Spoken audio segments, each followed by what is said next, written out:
So fellas, I know I've done this video a few times already, but considering how fast the UFC is changing and the roster's completely changing with every couple of cards, I thought I'd rank every UFC weight class and do an updated version. I think it's time to do an updated version. Now, what I'm taking into account when ranking every UFC weight class is, first of all, unranked fighters.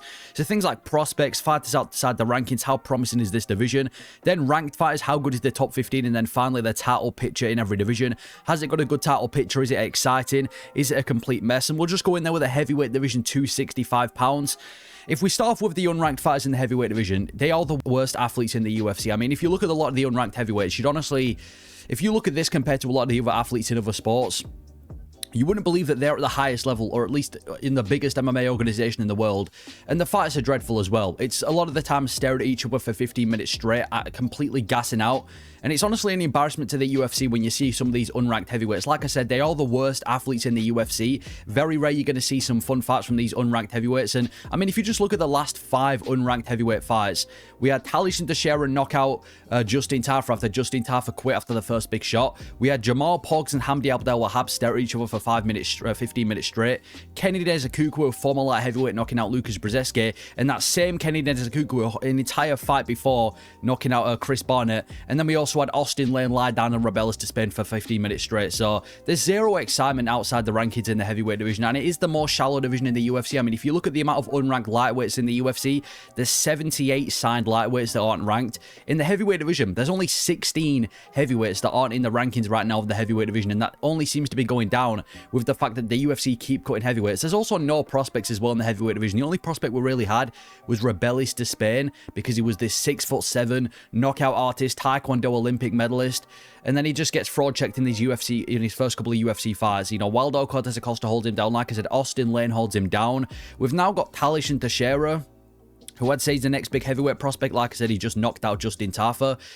But again, he could easily get fraud checked by one of these terrible unranked heavyweights as well. So unranked heavyweights, it's just a complete mess of a division. Now, if we look at the ranked heavyweights, the guys in the top 15, I'd say there's a lot of ranked heavyweights that are pretty similar and fit a similar criteria to a lot of these unranked heavyweights. Like, you've got the likes of Gaziev, Parkin, Dontel Mayes, Marcos Rogero de Lima, Tati Ivaza, who's still ranked. I mean, if you just look at the rankings, Tati Ivaza is number 10. He's still a top 10 heavyweight, despite being on a 5-fight losing streak with 4 of them coming by way of finish. You've got Dontel Mayes in the heavyweight rankings, who has more losses than wins in the UFC.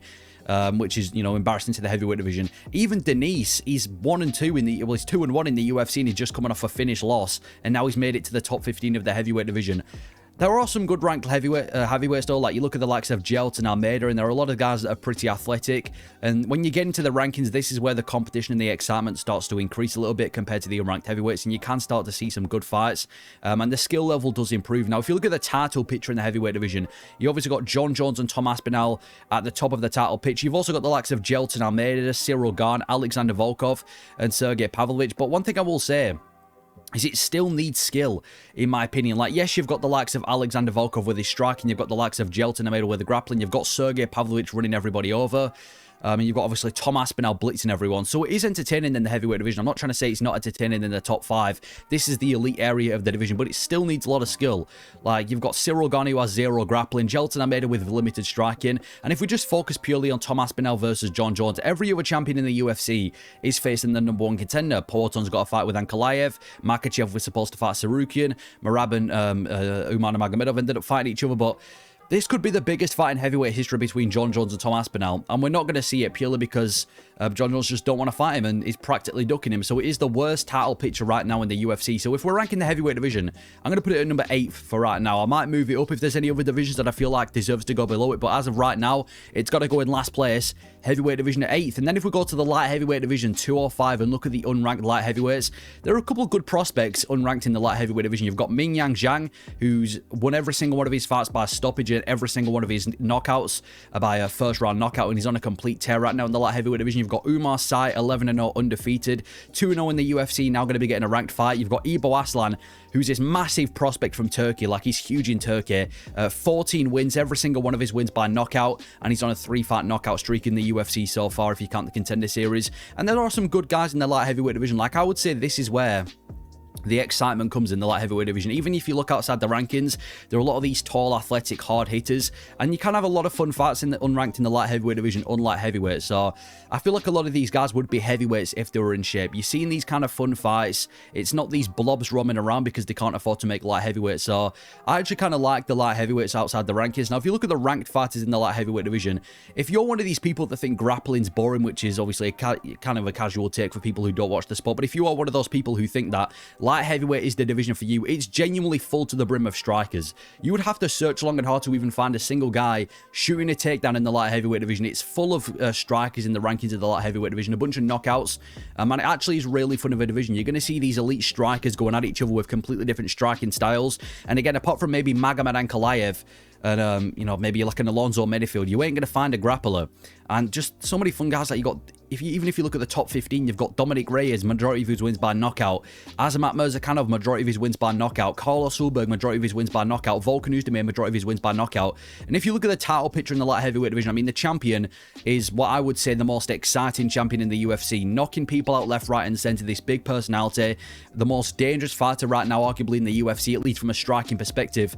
And again, the majority of his wins coming by way of knockout as well. You've got Porton, the most exciting champion. He's going to be taking on Ankalaev as well, which is one of the most intriguing title fights coming up in the UFC. You've got 20-1 Ankalaev, who has pretty solid striking, and like I said before, doesn't really tend to always grapple, but does have grappling in his back pocket. So that's a really interesting title fight that I can't wait for, which just makes the title picture even better. And even if you just look in the top 5, Yuri Prohaska, who I would probably say is the most exciting fighter, or at least one of the most exciting fighters in the UFC, with 27 wins by knockout in his entire MMA career, 87% of his wins. He's going to be one of the most entertaining, crafty, unorthodox strikers right now in the UFC. He's never been in a boring fight in his entire MMA career, multiple Fight of the Year contenders. You've also got Jamal Hill, who hits pretty hard, Jan Blachowicz, Polish Power, Carlos Ulberg, who's this new guy coming into the light heavyweight division. So I'm going to put light heavyweight above heavyweight right now at number 7. I'm not saying that's where light heavyweight is going to end up. I might move light heavyweight above later on, but as of right now, definitely going above the heavyweight division. It's just a fun division. Then you go to the middleweight division at 185. If we look at the unranked fighters in the middleweight division, I'm going to go out and say that middleweight has the best unranked fighters in the UFC. I mean, look at the list you've got. You've got Gregory Rodriguez, Ikram Aliskerov, Jack Kamanson, Sharon Magomedov, Cesar Almeida, Rodolfo Vieira, Chris Curtis, Joe Pyfer, Abbas Magomedov. There's so much talent unranked in the middleweight division. It's kind of like a prospect generator. And again, if you're a fan of grappling, it's a division for you. You can see a lot of these unranked middleweights go out there and grapple. You've got the likes of Rodolfo Vieira. You've got the likes of Reina Derrida, who recently beat Kevin Holland. You've got the likes of GM3. There's a lot of good grapplers in the middleweight division, but if you're a fan of striking, again, it's a division for you. Cesar Almeida getting a brutal KO of the year contender in his last fight. Roman Kopylov and Chris Curtis going at it as well. Joe Pyfer, a knockout machine, and Sharapati Magomedov, who I haven't even mentioned. Middleweight has everything in the unranked area of the middleweight division. You've got everything, no matter what style you're a fan of. No matter if you're into strikers, grapplers, well-rounded fighters, prospects, veterans, middleweight has everything at unranked. So I think middleweight probably has one of the best unranked areas in the UFC. You look at the ranked fighters in the middleweight division, super competitive. I mean, you look at the top 15 to top 10, you've got Bo Nickel, Roman Kopylov, Michel Pereira, Anthony Hernandez, and Paulo Costa. So it's a super competitive division again. You can see elite grapplers like Anthony Hernandez and Brendan Allen, and even knockout machines like guys like Caio Borralho. One thing I will say about the middleweight division, though, is there are a couple of fighters that, you know, let themselves down. Like, you've got the likes of Roman Dolidze, who I would say is a bit of a boring fighter. You've got guys like Bo Nickel and Michel Pereira in the rankings, and who have they really beat to make it to the rankings? You've got super inactive fighters like Marvin Vettori and Paulo Costa, who were just really inactive as well. So there are a couple of guys in the rankings in the middleweight division that let it down, but overall, we tend to see some scraps in the middleweight division. We tend to see some fun competitive fights between completely, you know, opposing styles, and I think that makes it really fun. And then if you look at the title picture in the middleweight division, obviously we've just seen Dricus du Plessis versus Sean Strickland, and Dricus du Plessis, pound for pound, one of the best in the world.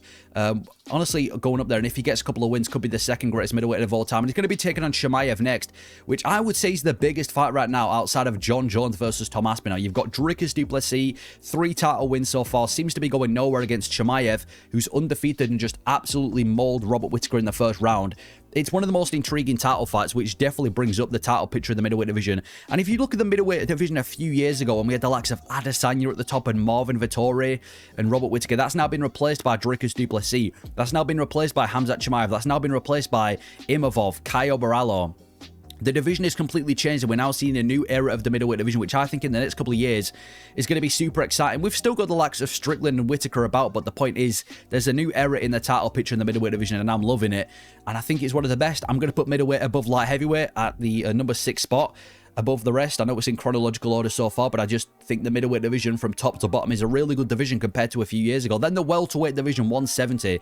If we look at the unranked fighters in the welterweight division, there's also a lot of good talent. Brian Battle, Rinat Fakhretdinov, Randy Brown, Neil Magny, Muslim Salikov, Jacoby Smith, Ruzi Boyev, Auburn Elliott. There is some good talent unranked in the welterweight division. You can see some really flashy strikers. You can see some really good fights, brutal knockouts. You can see some back and forth scraps. But I do think welterweight, for a division that's kind of viewed as a big division, it's right next to 155, it's in the middle, it lacks prospects. Like, there aren't really any major prospects. Like I said, there's a lot of good unranked talent in the middleweight division that makes us exciting, but in the welterweight division there isn't really much. You've got Brian Battle, who's coming off a split decision over Randy Brown and could barely get past him. You've got Rinat Fakhretdinov, I guess, who's got a great record, but nearly every single one of his fights are a robbery. It just lacks prospects. There isn't like a shining prospect right now in the welterweight division. If you look at the ranked fighters in the welterweight division, I mean, there's just some really fun fighters. I mean, from top to bottom, the welterweight rankings are so fun. The likes of Joaquin Buckley, who, just destroyed Colby Covington, destroyed Ruzi Boyev, is on a complete tear. MVP, Carlos Prates.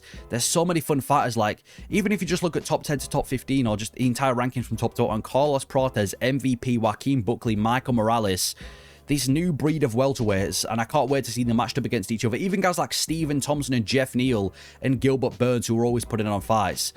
It's got one of the best rankings in the UFC, in my opinion. Like, imagine we saw like a Carlos Prates versus a Jeff Neal, or an MVP versus a Stephen Wonderboy Thompson, or Gilbert Burns versus Michael Morales, which I actually think is booked now, or even like a Vicente Luque versus a Colby Covington. There's so many fun fights to be made in the welterweight division. There's kind of like a new breed of welterweights coming along. You've got the old guys, you've got the new guys. A lot of them tend to be fun fighters as well. I think it's one of the best ranking top 15s in the UFC. And if you look at the title picture, fair enough, Belal Muhammad is the champion. He might not be the most entertaining champion, but even then, look at the contenders we've got. You've got the likes of JDM and Shavkat Rakhmonov, who have now burst himself into the top 5, and I can't wait to see them. You even still got the likes of Leon about, Joaquin Buckley about as well, which I can't wait to see. Even Ian Gary's still in the mix as well.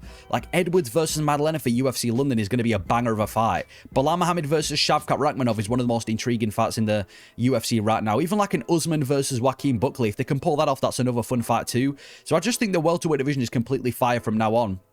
And we've got away from that era where Leon Edwards was the inactive champion, and we had the likes of Colby Covington and Jorge Masvidal at the top, where they were fighting once a year and it was kind of stinky performances. And even though Belal Muhammad right now, you can call him boring, he's having dominating performances. He dominated the likes of Leon Edwards. He's finished people on the feet before. He's got a really good resume in the welterweight division. So even Belal Muhammad is a dominant champion. And I think the title picture in the welterweight division is super interesting. There's a bunch of fun fights to make between, the top 5 guys. So I'm going to put welterweight again in chronological order. I'm going to put it above middleweight. I think welterweight is definitely the best division we've seen so far, which brings us on to lightweight. The lightweight division, arguably the best in the UFC. If we look at the unranked fighters in the lightweight division, I think unranked lightweights are the most skilled unranked fighters in the UFC, because the rankings in the lightweight division is just so tough to get in. For example, you've got the likes of Yoel Alvarez, who's unranked. This guy's, I think he's 22 and 3 with every single one of his wins via finish. He's on this huge winning streak. Well, he lost to Sarukian, but if you take away the Sarukian, he's been finishing everybody in the UFC. He's not ranked. You've even got the likes of Bobby Green,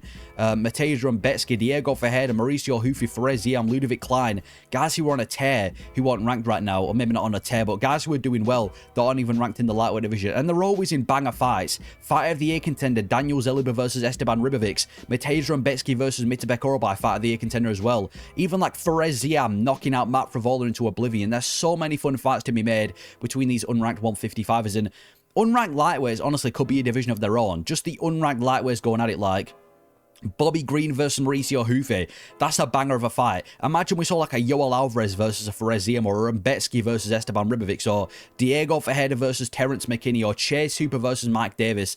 I just think the unranked area of the lightweight division, it could honestly be a division of its own, and I think it's got some of the most skilled fighters in the UFC. Now, if you look at the ranked guys at 155, again, like we said before, it's so tough to get in, and it's just everything you could want in the lightweight division. You want knockout artists like Jalin Turner. You want guys who are going to go out there and stand and bang and put people to sleep. The lightweight division has that. It's full of them. You want grapplers? You've also got grapplers in the rankings of the lightweight division who can put you to sleep via submission, who can take people down and maul them. You know, there's so many fun fighters in a division where we've got Michael Chandler, Rafael Fiziev, Moicano, Dariush Turner active, and that's not even talking about the title picture.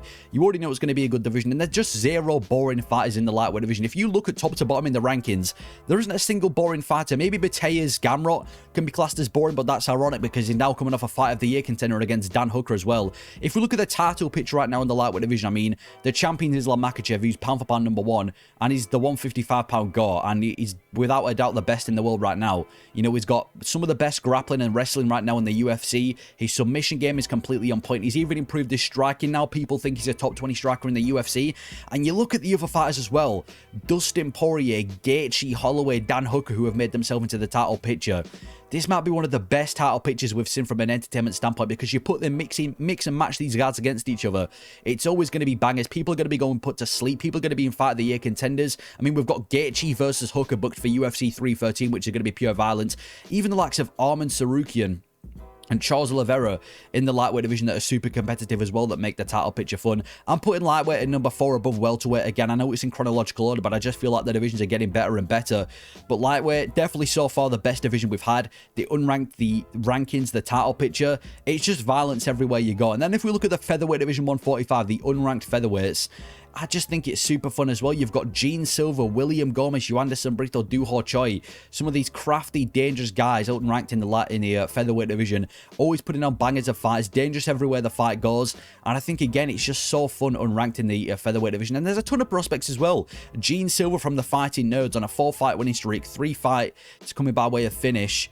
Just fought back-to-back in 2 weeks and won both in those, won twice in that 2-week period. You've got Steve Garcia, who's on a 5-fight winning streak, all by way of TKO. You've got Yusuf Zalal, who's on a 3-fight winning streak. He's going to be fighting this weekend, and all of his wins by way of finish. It's just so fun outside the rankings in the featherweight division, in my opinion. If you look at the ranked fighters at featherweight, again, look at the rankings. There's just fun fighters everywhere. You've got the likes of Arnold Allen and Giga Chikadze going at it. You've got these fun striking fights. Fights like Murphy versus Barboza going to war. You've got knockout artists like Josh Emmett going at it as well. The entire rankings in the featherweight division is so fun to see. One thing I will critique the featherweight rankings for, though, is the lack of activity. Like, for example, Edson Barboza, 1 fight in 2024. Bryce Mitchell, 1 fight in 2024. Giga Chikadze, 1 fight in 2024. Calvin Kattar, 1 fight in 2024. Josh Emmett, 0 fights in 2024. So there are a lot of featherweights that kind of are inactive, and they tend to be fighting about once a year. But I will say, again, just look at these guys and mix and match them. Like, imagine a Bryce Mitchell versus Aljamain Sterling from a grappling perspective, or an Arnold Allen versus Yair Rodriguez from a striking perspective, or a Josh Emmett versus Brian Ortega from like a tough perspective.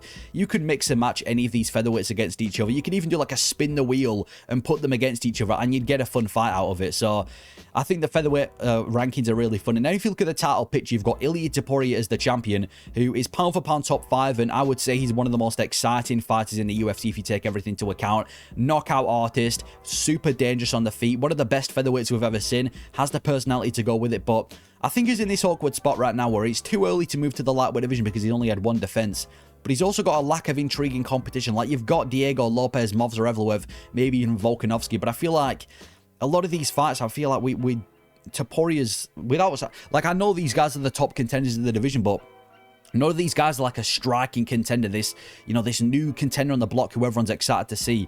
But without a doubt, Topuria's an entertaining guy from a, personality perspective. But if he hasn't got out there and said that he doesn't really want to fight Diego Lopez, because Diego Lopez and Movsar Evloev aren't that exciting to us. So he's in this awkward spot in the featherweight division. But if you just look at the featherweight title picture from like a historical standpoint, every single one of the featherweight champions has been one of the greatest of all time. They've all been super exciting. They've all been bangers as well. So featherweight, it's still a good division. I'm going to put it at number 5 below the welterweight division. It's still one of the best divisions in the UFC in my opinion, but I'm going to put lightweight and welterweight above it, but I'm still going to put it at number 5. And then for the bantamweight division, if we look at the unranked bantamweights, I think the unranked bantamweights, they just generate so many prospects, like from Peyton Talbot to Vinicius Oliveira to Raul Rosas Jr. to even some of the former prospects like an Adrian Yanez to an Austin Bashi to a Said Nurmagomedov. It just seems to be a prospect generator. We're seeing these prospects in the bantamweight division every now and then come along and put on these really fun performances and make a name for themselves. I mean, recently at UFC, UFC 312 with Ilia Topuria's brother Alexander Topuria taking on Colby Thickness.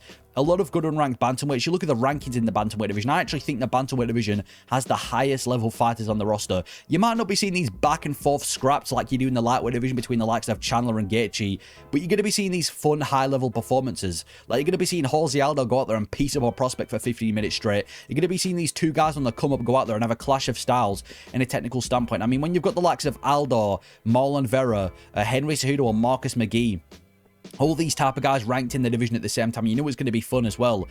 You know, we've seen fights like Henry Cejudo versus Song Yadong, which from a clash of styles is going to be fun.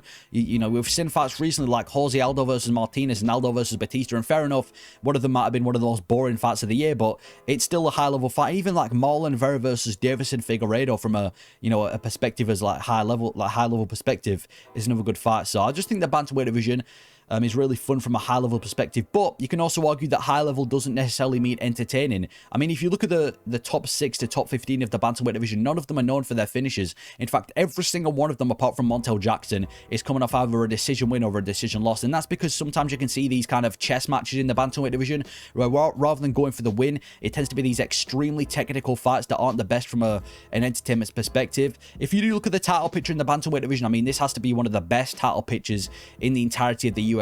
I mean, I don't think you can really make a better title picture than what we've got now. And I actually think the top 5 in the bantamweight division are the best fighters in the UFC. I'm not saying they deserve to be pound for pound number 5 or anything like that, but I think they are, from a skills perspective, the best fighters in the UFC. I mean, we've recently seen Merab versus Nurmagomedov, one of the greatest bantamweight title fights of all time. Fights like Figueiredo versus Yan. You've got guys like O'Malley putting people to sleep. It's such a fun top 5 in the bantamweight division, and I just can't wait to see these guys mixed and matched against each other. I can't wait to see like a Yan versus O'Malley number 2, because we saw how fun the first fight were. A Corey Sandhagen versus a Davison Figueiredo. Those guys go at each other. Even like a Pantoja moving up to face Merab. I think the top 5 in the bantamweight division in the next couple of years are going to be super interesting to see with the amount of high-level fights we're going to see. I'm going to put bantamweight at number 3. Below the lightweight division, above welterweight. And just because it's got that perfect mix of high-level fun, and I just think it's one of the best divisions in the UFC, which brings us to the flyweight division at 125. If we look at the unranked flyweights, there isn't really much to talk about because there's barely any prospects. Like, you've got maybe Ramazan Temirov, who's, you know, got a great record and, you know, had a great UFC career so far, well, had a great UFC debut. You've got guys like Lorna Kavanagh, who look really quick in the flyweight division. You've got guys like Rafael Estevam, who's 12-0, who's going to be competing this weekend. And you can every now and then see a couple of fun fights unranked in the flyweight division between some promising guys. If we look at the ranked fighters in the lightweight division, in the flyweight division, or you look at the top 15, there's a lot of fun fighters. Joshua Van, amazing boxer, rips people to the body, great combinations. Kaya Sakura just came from a Rising as a Rising champion, fought for the belt in his most recent fight. Charles Johnson, who fought 4 times and won 4 times in 2024. So I think the flyweight division can be fun. You can see guys like Steve Erceg go out there and do his thing. You can see guys like Ulanbekov versus Carpenter, a complete clash of styles. But again, I feel like flyweight kind of has like a lack of finishes, like, because they're so small and they have a lack of power. A lot of the time you do see a lot of these flyweight fights. I'm not saying they're boring, but you do see them go to a decision, which might not be fun from a perspective. And I just feel like it's quite a shallow and forgettable division is the flyweight division. Like, you can look at heavyweight and light heavyweight, for example, and those divisions are shallow, don't get me wrong. But I feel like flyweight shallow, and not for a good reason. I mean, if you compare light heavyweight and flyweight, they are 2 shallow divisions. But in light heavyweight, you've got these monstrous knockout artists, unranked or ranked in the light heavyweight division. And then you look at the flyweight division, they're just victims. You know, they're these small 125ers going at it. It doesn't really have the same feel as like a light heavyweight or a heavyweight division, despite being so shallow. And if you look at the title picture in the flyweight division, you've got Pantoja as the champion. He's completely cleared out the division. I think Bantamweight's next because he's one of the best in the world from a pound for pound perspective. But who does he fight next?